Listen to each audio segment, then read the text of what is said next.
What if saving a life meant losing everything you thought you knew about your own? A young man, a terrified horse balanced on the edge of death, and a split-second decision that would unravel a conspiracy, expose a hidden cruelty, and reveal that some bonds are written in something deeper than blood. This is the story of how one act of courage on a crumbling cliff edge became a journey into darkness and redemption that no one saw coming. If you believe in the power of compassion and the unbreakable spirit of horses, please hit that like button and subscribe. It truly helps our channel grow and find more stories just like this one. The Cascade Mountains in northern Washington state rise like ancient sentinels from the earth, their peaks wrapped in perpetual mist and crowned with Douglas fir and western red cedar. It is a landscape of vertical drama, where the land doesn't slope gently but plunges, where creeks become waterfalls, and roads cling to mountainsides with a kind of desperate faith. The town of Pine Haven sits in a valley carved by glaciers 10,000 years ago, population 3,800. A place where logging trucks rumble through at dawn, and the smell of wood smoke hangs in the air from October to April. It is a town of hard work and harder winters, where people know their neighbors and mind their own business in equal measure. The old highway, Route 14, winds through the mountains like a scar, a two-lane ribbon of cracked asphalt that hasn't been properly maintained since the interstate opened 30 miles west. In March 2018, the snowmelt was particularly fierce. The winter had been brutal, dumping record amounts of snow on the high peaks, and now, as spring arrived with unseasonable warmth, the runoff was eating away at the unstable slopes. Mudslides closed sections of the highway weekly. Warning signs dotted the roadside, orange diamonds declaring rockfall zones and unstable shoulders. Most locals avoided Route 14 during the spring melt, taking the longer interstate route instead. But on a gray Saturday morning, the 17th of March, a young man named Kyle Morrison was driving that road anyway. He was 30 years old, lean and weather-worn, with the kind of face that looked older than his years, etched by too much sun and too many bad decisions. His truck was a 1998 Ford Ranger, olive green, with 240,000 miles on it and a check engine light that had been on for 3 years. The passenger seat was piled with his belongings, everything he owned in the world, stuffed into 2 duffel bags and a plastic bin. He was leaving Pine Haven. He was leaving Washington. He was running. Kyle had worked as a wildland firefighter for 6 seasons, battling blazes across the West, living out of fire camps and hotel rooms, chasing danger and decent pay. It was brutal work, the kind that aged you fast, that filled your lungs with smoke and your dreams with fire. But it had given him purpose, a sense of being useful, of doing something that mattered. Then, 2 months ago, he'd been injured. A falling tree during a controlled burn operation in Idaho had caught him across the back, crushing 2 vertebrae, sending him to the hospital in Boise. The surgeons had fused the vertebrae, inserted titanium rods, told him he was lucky to walk. But they'd also told him his firefighting days were over. The physical demands, the heavy packs, the long hikes, his back couldn't handle it anymore. He'd been medically discharged, given a small settlement, and sent home to Pine Haven to figure out what came next. Except Pine Haven wasn't home. It was just the place he'd grown up, the place he'd spent his whole life trying to escape. His father was dead, killed in a logging accident when Kyle was 12. His mother had remarried and moved to Arizona. He had no siblings, no family left in the valley. The settlement money was already gone, spent on medical bills the insurance didn't cover and rent he'd owed on a crappy apartment. He had $600 in his checking account and no plan beyond driving south, maybe to California, maybe to find work on a ranch or a construction crew. Anything that would take a broken-backed ex-firefighter with no real skills beyond putting out fires. The highway curved sharply as it climbed through Whitman Pass, a notorious stretch where the road hugged the cliff face on one side and dropped into empty air on the other. The guardrail was rusted and ancient, a flimsy barrier that looked like it would crumple under the weight of a bicycle. Kyle kept his eyes on the road, his hands tight on the wheel, the truck's engine straining against the grade. He was thinking about nothing, his mind a blank static when he saw the trailer. It was a horse trailer, a beat-up two-horse gooseneck, silver with streaks of rust, parked on the narrow shoulder just ahead. The trailer was tilted at an alarming angle, the right rear tire half off the edge of the shoulder, the ground beneath it crumbling. Kyle slowed, frowning. The trailer was attached to a black Dodge pickup, and the truck's hazard lights were blinking weakly. A man stood beside the driver's door, talking on a cell phone, gesturing angrily. He was in his 50s, thick-bodied, wearing a stained canvas jacket and a baseball cap pulled low. Kyle pulled up behind the trailer and stopped. He hesitated, his instincts warring. Keep driving, not your problem. But something made him kill the engine and step out. The air was cold and damp, thick with the smell of pine and wet earth. The sound of rushing water echoed up from the invisible creek far below. The man with the phone turned, saw Kyle, and waved him off irritably. "I got it handled," he barked, "just waiting for a tow." Kyle nodded, started to turn back to his truck. Then he heard it. A sound from inside the trailer. A high, panicked whinny. The metallic crash of hooves against steel. The sound of terror. He stopped. He walked past the man, ignoring his protests, and approached the trailer.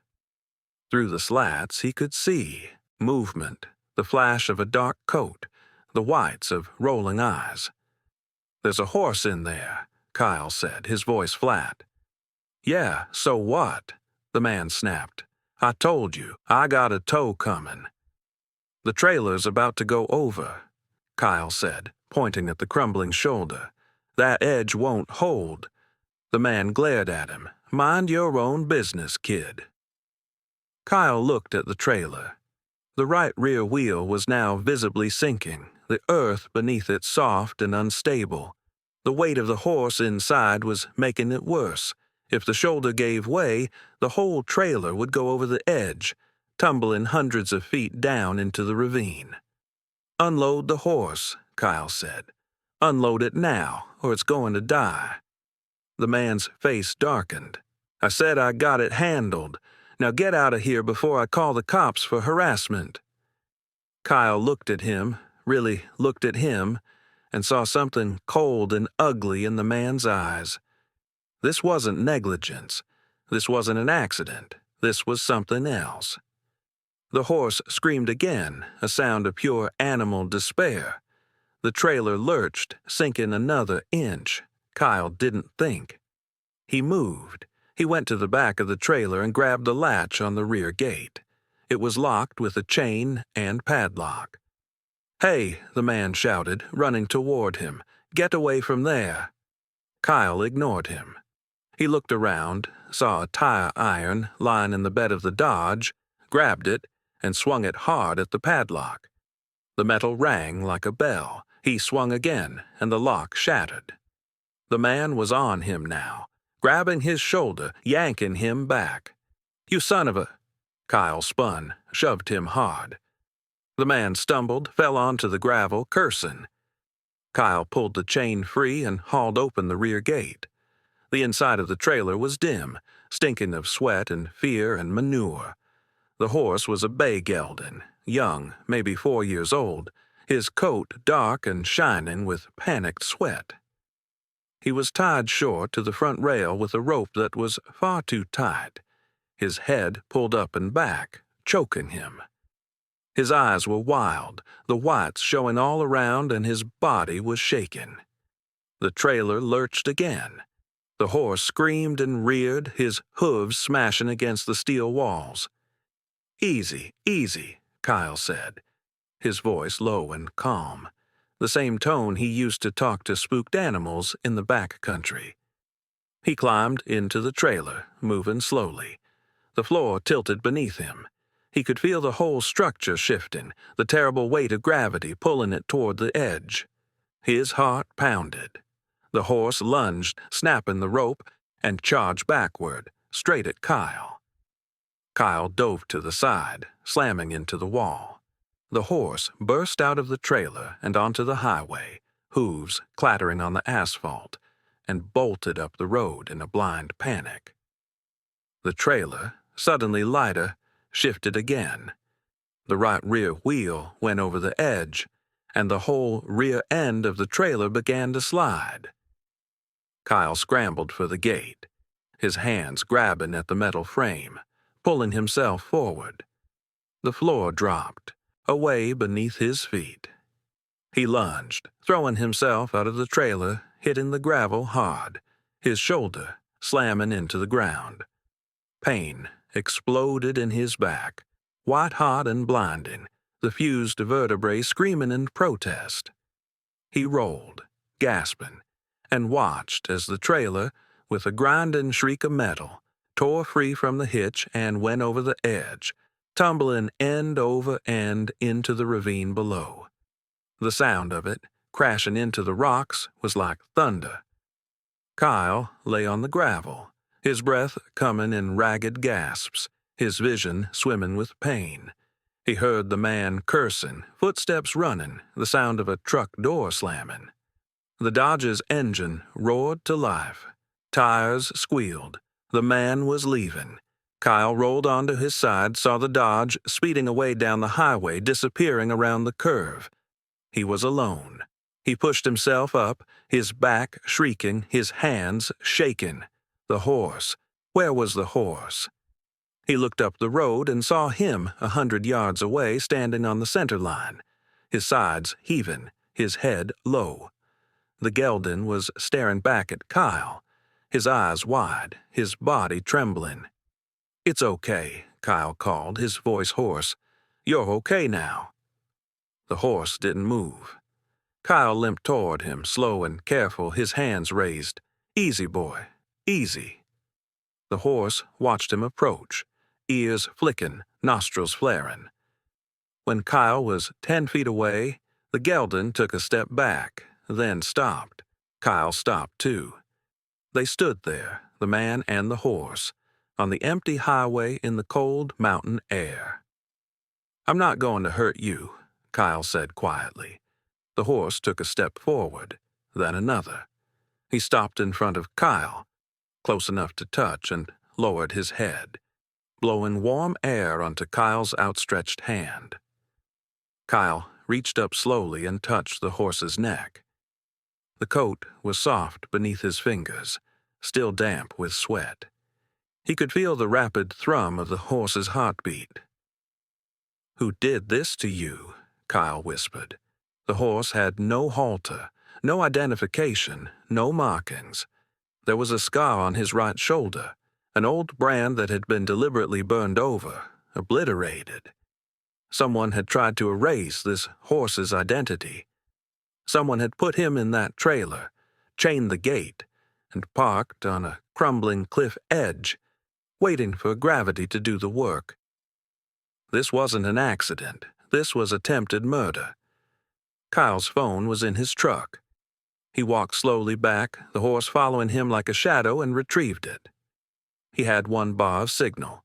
He called 911. The dispatcher's voice was tinny and distant. 911, what's your emergency? I'm on Route 14, Whitman Pass. A horse trailer just went over the cliff. There was a man. He drove off, left a horse to die. I got the horse out, but I need someone here. Animal control, sheriff, whoever. Are you injured, sir? No, but the horse is in shock. and someone needs to find that guy. Can you describe the vehicle? Kyle gave them everything he could remember. The black Dodge, the license plate he'd only half seen. They told him to stay put, that deputies were on their way. The wait was 40 minutes. Kyle sat on the tailgate of his truck, the horse standing beside him, the gelding's head resting against Kyle's shoulder. It was strange, the intimacy of it. This animal he'd just met trusting him completely. When the sheriff's deputy arrived, a young woman named Officer Janet Crowley. She took one look at the horse and radioed for the county animal control officer. She took Kyle's statement, her notebook filling with his words. The man, the trailer, the locked gate, the horse's terror. "You think it was deliberate?" she asked. "I know it was," Kyle said. "That horse was supposed to die in that ravine. Someone wanted it to look like an accident." Officer Crowley frowned. "Why would someone do that?" "I don't know, but look at this." He showed her the obliterated brand on the horse's shoulder. Someone burned over his identification. They didn't want him traced. The animal control officer, a grizzled man named Frank Yates, arrived with a trailer. He examined the horse, checking his legs, his breathing, his eyes. "He's in good shape, considering. Dehydrated, stressed, but no injuries. You did good, son." "What happens to him now?" Kyle asked. "We'll take him to the county shelter, hold him for 30 days. If no one claims him, he'll go up for auction." "Auction?" "Yeah, most of these horses end up going to kill buyers if no one wants them. It's just how it works." Kyle felt something twist in his chest. He'd saved this horse from one death only to send him to another. "What if I want him?" The words were out before he knew he was saying them. Frank looked at him. "You got a place to keep a horse?" "No." "You got money to feed a horse?" "No." "Then you don't want him, son. Trust me." But Kyle looked at the horse, at the dark, intelligent eyes watching him, and he knew he couldn't let this animal go. "I'll figure it out," he said. Frank sighed. "The adoption fee is $150 if he clears the hold period, but you'll need to prove you have a place for him. We don't adopt to people without facilities." Kyle watched them load the horse into Frank's trailer. The gelding went quietly, his trust in humans somehow not completely shattered. As they drove away, Kyle stood on the empty highway, his back aching, his plans in ruins. He'd been leaving. He'd been running. Now he had 30 days to find a place to live, a place to keep a horse, and a reason to stay in a town he'd been desperate to escape. He drove back to Pine Haven, his mind racing. He needed money. He needed land. He needed help. The only person he could think of was Maggie Hollis. Maggie ran a small horse rescue on the edge of town, a scrappy operation funded by donations and her own savings. She was in her 60s, a widow, tough as nails, with a reputation for taking in animals no one else wanted. Kyle had done some odd jobs for her a few years back, mending fences, hauling hay. She'd liked him, he thought, or at least tolerated him. He drove to her property, a 10-acre spread of pasture and run-down barns, and found her in the main barn, mucking stalls. She looked up when he walked in, her weathered face breaking into a cautious smile. "Kyle Morrison. Thought you left town." "I was leaving. Then I found a horse about to go off a cliff. I saved him. Now I need a place to keep him." Maggie leaned on her pitchfork. "You don't have any money." "No." "You don't have any land." "No." "You got a job?" "No." "Then what exactly are you offering me?" Kyle met her eyes. "I'll work for you. Free. Whatever you need. Fences, feeding, mucking, breaking horses, whatever. In exchange for boarding the horse and a place for me to sleep. Just until I get back on my feet." Maggie studied him, her sharp eyes reading him like a book. "What's so special about this horse?" "I don't know yet," Kyle admitted. "But someone tried to kill him, and I need to find out why." Maggie was quiet for a long moment. Then she nodded. "You can have the old bunkhouse out back. It's got a bed and a stove. No heat, no plumbing. You can use the shower in the barn. The horse can have the end stall. You work 6 days a week, dawn to dusk. Deal?" "Deal," Kyle said. He moved into the bunkhouse that night.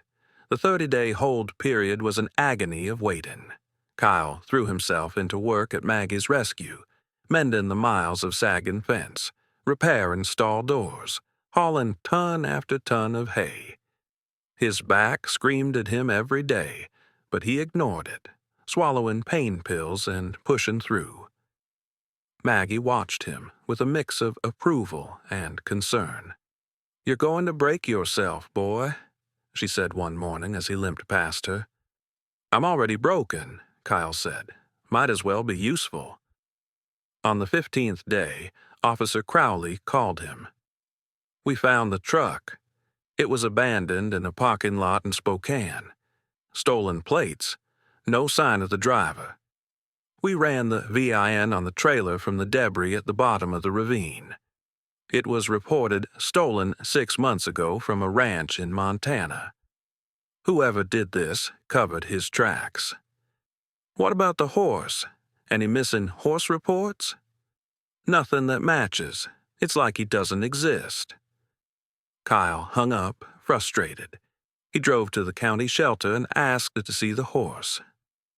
Frank led him into the quarantine paddock. The gelding was standing in the corner, his head up, watching. When he saw Kyle, his ears pricked forward. He walked over, calm now, and pushed his nose into Kyle's chest. "He remembers you," Frank said, surprised. "Horses don't usually bond that fast." "What do I call you?" Kyle murmured, running his hand down the horse's neck. His fingers found the obliterated brand, the scar tissue rough beneath his touch. He traced the shapes, trying to make sense of the burn. There were lines, curves, something deliberate beneath the destruction. "You got a name once. Someone took it away." He decided to call him Ash, for the fire that had tried to erase him. On the 30th day, Kyle paid the $150 adoption fee, with money Maggie had advanced him against his labor. He signed the papers, and Ash was his. They trailered the horse to Maggie's rescue, and Kyle led him into the end stall, a clean box with fresh straw and a full hay net. Ash explored the space, sniffing, pawing, then turned to Kyle and nickered softly. It was the first sound of contentment Kyle had heard from him. "Welcome home, buddy," Kyle said. That night, Kyle couldn't sleep. He sat in the cold bunkhouse, staring at the photos he'd taken of Ash's shoulder, the obliterated brand. He pulled up his laptop and began searching. Brands, registry databases, stolen horse reports. Hours passed. Then, at 2 a.m., he found something.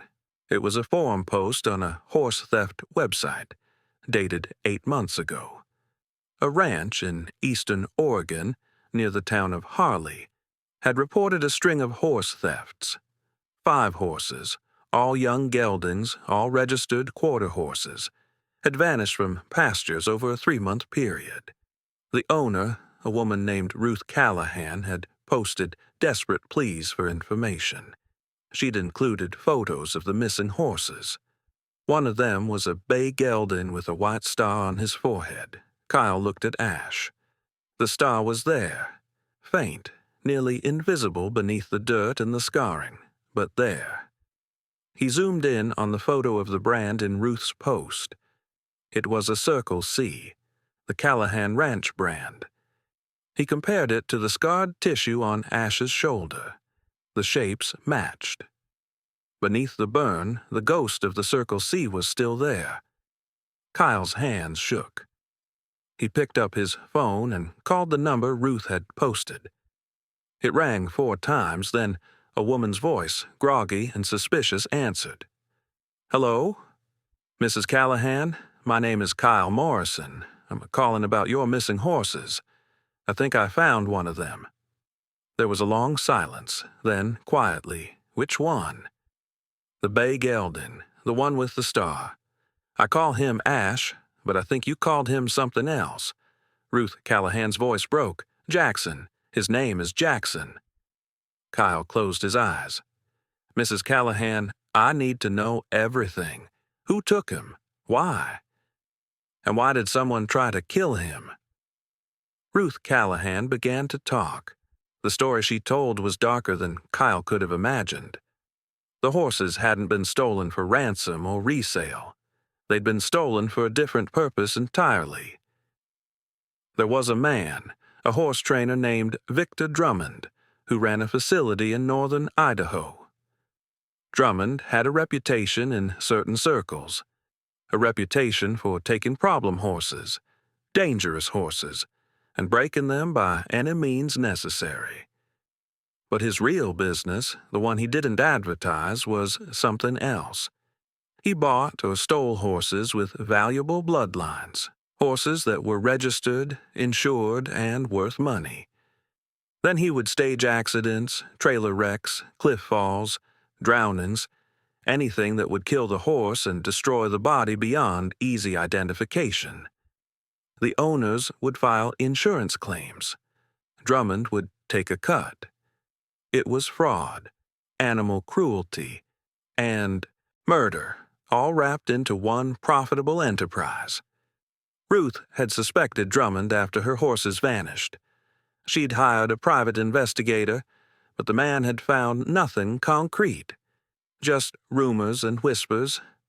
Then, 6 months ago, the investigator had disappeared, just vanished.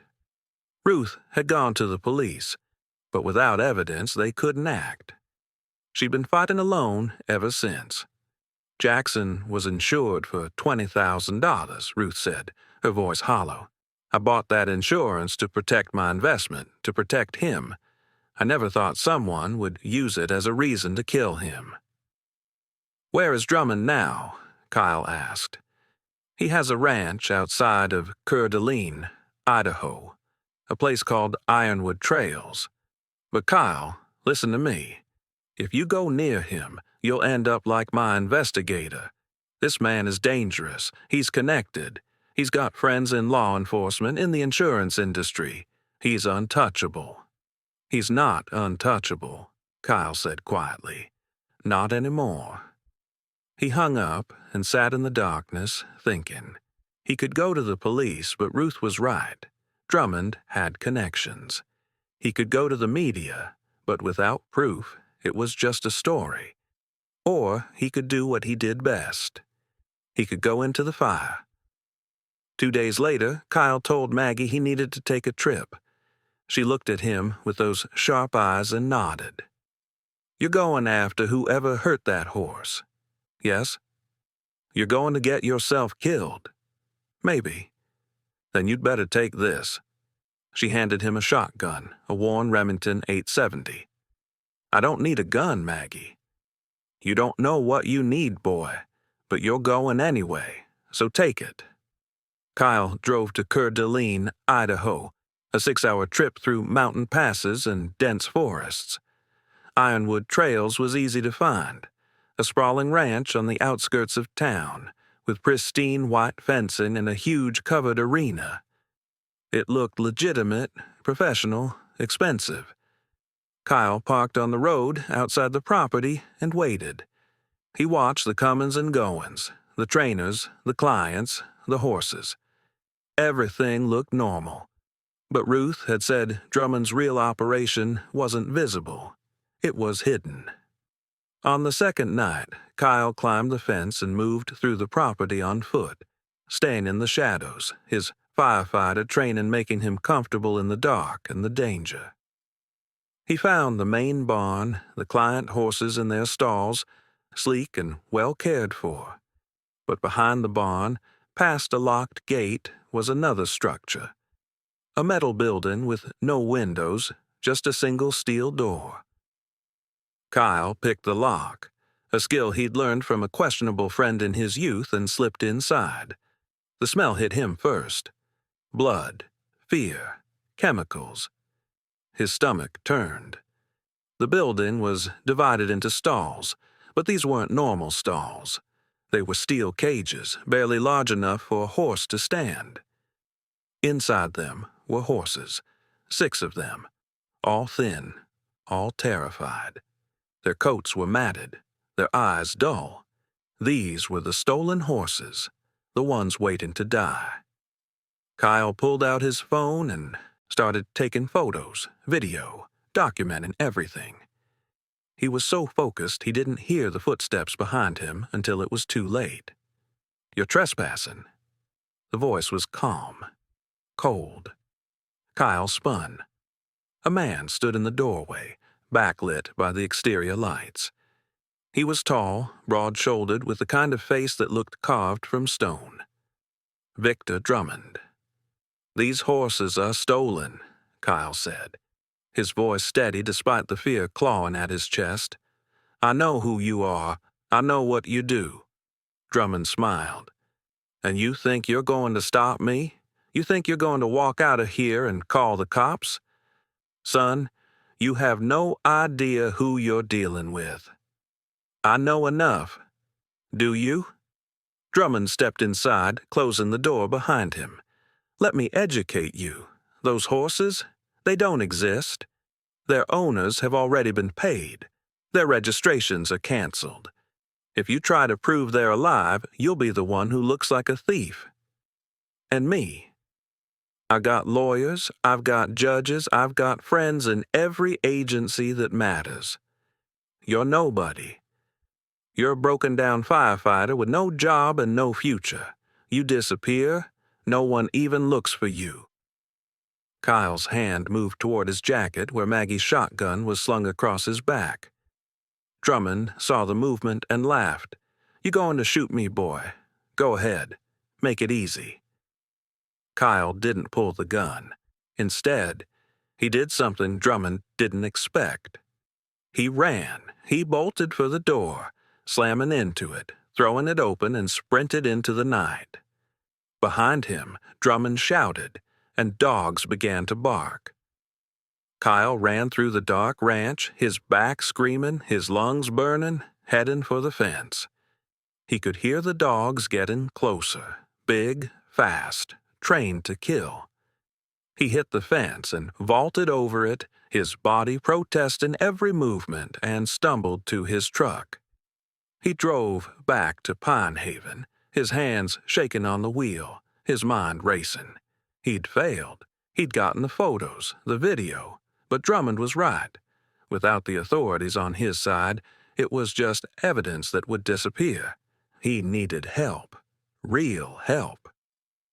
The next morning, Kyle called Officer Crowley. He told her everything. Ruth Callahan, the stolen horses, Drummond, the facility in Idaho. He sent her the photos and videos. She listened in silence, then sighed. "Kyle, this is out of my jurisdiction. And even if it wasn't, what you did, breaking into that property, that's illegal. Any evidence you gathered is inadmissible. So he just gets away with it." "I didn't say that. Give me some time. Let me make some calls." 2 weeks passed. Kyle heard nothing. He went back to work at Maggie's rescue, spending his evenings with Ash, grooming him, talking to him, trying to ease the horse's trauma. Ash was healing, slowly. He no longer flinched at sudden movements. He no longer stood in the corner of his stall, waiting for death. Then, on a Tuesday morning, Officer Crowley called. "Kyle, turn on the news." He found a TV in Maggie's office and turned it on. The news was showing a live report from Coeur d'Alene. Federal agents, FBI, and U.S. Fish and Wildlife were raiding Ironwood trails. The camera showed horses being led out, Drummond being walked to a police car in handcuffs. The reporter's voice was breathless. Authorities say this multi-state operation involved the theft and insurance fraud of over 40 horses, valued at more than $2 million. The investigation, led by the FBI's White-Collar Crime Division, was triggered by an anonymous tip and corroborated by undercover surveillance. Kyle's phone rang. It was Officer Crowley. "I called a friend at the state police. She called a friend at the FBI. Your photos didn't go to waste, Kyle. They just needed to build a case the right way. Drummond's done, and those horses are going home." Kyle sat down, his legs weak. "Thank you. Thank you," she said. "You did a good thing, a crazy, reckless, stupid thing, but a good thing." Ruth Callahan came to Pine Haven a week later to reclaim her horses. The FBI had recovered 3 of the 5 she'd lost. She stood in Maggie's barn, tears streaming down her face, as she was reunited with them. But when she saw Ash Jackson, she stopped. "He's different," she said quietly, running her hand down his neck. "He's been through hell," Kyle said. "I know, and I know he's legally mine. But Kyle, I don't think he wants to come home. I think he wants to stay with you." Kyle looked at her, shocked. "Mrs. Callahan, I can't afford. I'm signing him over to you, free and clear. He's yours. You saved him twice, once from the cliff and once from Drummond. He's your horse now." Kyle couldn't speak. He just nodded, his throat tight. Ruth smiled. "Take care of him, and thank you for not giving up." After she left, Kyle stood in Ash's stall, his forehead pressed against the horse's neck. "Guess you're stuck with me, buddy." Ash nickered, soft and content. The months that followed were a slow rebuilding. Kyle worked at Maggie's rescue, and she eventually put him on a real payroll, a small salary but steady. His back healed as much as it was going to, the pain manageable. He trained Ash, gently, patiently, teaching him to trust again, to accept a saddle, a bridle, a rider. The horse was smart, willing, brave. By the end of the year, Kyle was riding him on the mountain trails around Pine Haven, the same trails he'd once hiked as a firefighter. Drummond was sentenced to 15 years in federal prison. The insurance companies he'd defrauded sued him into oblivion. The horses he'd stolen were returned to their owners or adopted out to good homes. The investigator Ruth had hired was found, alive, in a hospital in Nevada, suffering from amnesia caused by a beating. He eventually recovered and testified against Drummond. Kyle never went back to firefighting. He stayed in Pine Haven, working with Maggie, helping rescue horses, giving them second chances the way Ash had given him one. People in town started calling him when they found abused or abandoned horses. He became known quietly as the guy who didn't give up. And on a clear spring morning, exactly 2 years after he'd saved Ash from that crumbling cliff edge, Kyle saddled the horse and rode him up to Whitman Pass. They stood on the highway, looking down into the ravine where the trailer had fallen, where a different ending could have happened. "We made it, buddy," Kyle said, his hand resting on Ash's neck. The horse turned his head, his dark eyes calm and trusting, and Kyle realized something. He'd thought he was saving the horse, but the horse had saved him, pulled him back from his own edge, given him a reason to stay, to fight, to build something worth keeping. If this story touched your heart, subscribe to our channel and hit that notification bell to never miss another story of courage, redemption, and the incredible bond between horses and the people who love them. Share this with someone who needs to be reminded that sometimes the life you save is your own.